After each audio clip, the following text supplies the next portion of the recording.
Acts chapter 25. Now when Festus was come into the province, after 3 days he ascended from Caesarea to Jerusalem.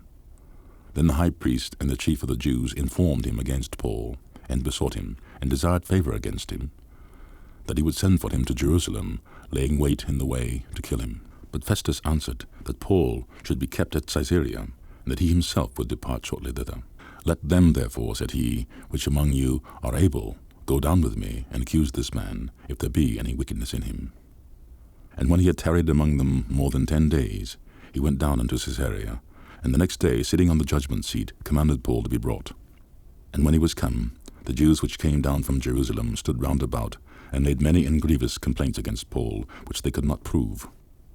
While he answered for himself, Neither against the law of the Jews, neither against the temple, nor yet against Caesar have I offended anything at all.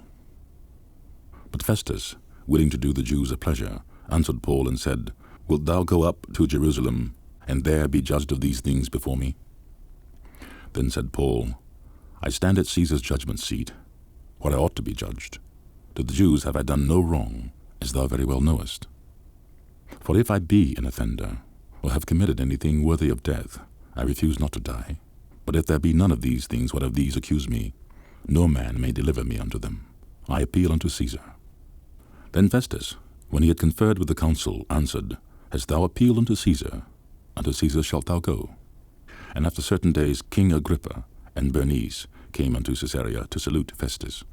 And when they had been there many days, Festus declared Paul's cause unto the king, saying, There is a certain man left in bonds by Felix, about whom, when I was at Jerusalem, the chief priests and elders of the Jews informed me, desiring to have judgment against him.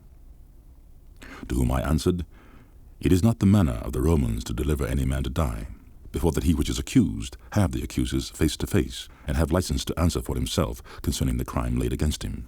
Therefore, when they were come hither, without any delay on the morrow, I sat on the judgment seat, and commanded the man to be brought forth.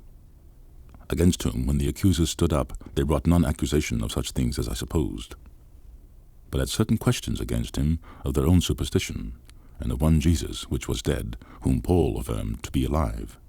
And because I doubted of such manner of question, I asked him whether he would go to Jerusalem, and there be judged of these matters. But when Paul had appealed to be reserved unto the hearing of Augustus, I commanded him to be kept, till I might send him to Caesar. Then Agrippa said unto Festus, I will also hear the man myself. Tomorrow, said he, thou shalt hear him.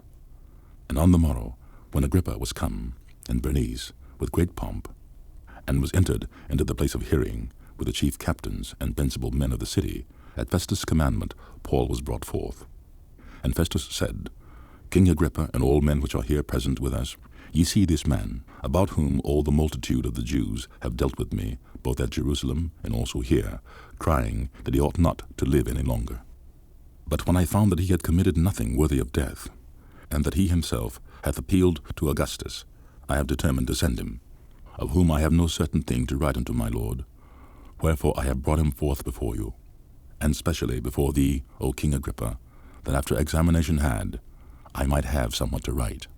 For it seemeth to me unreasonable to send a prisoner, and not withal to signify the crimes laid against him.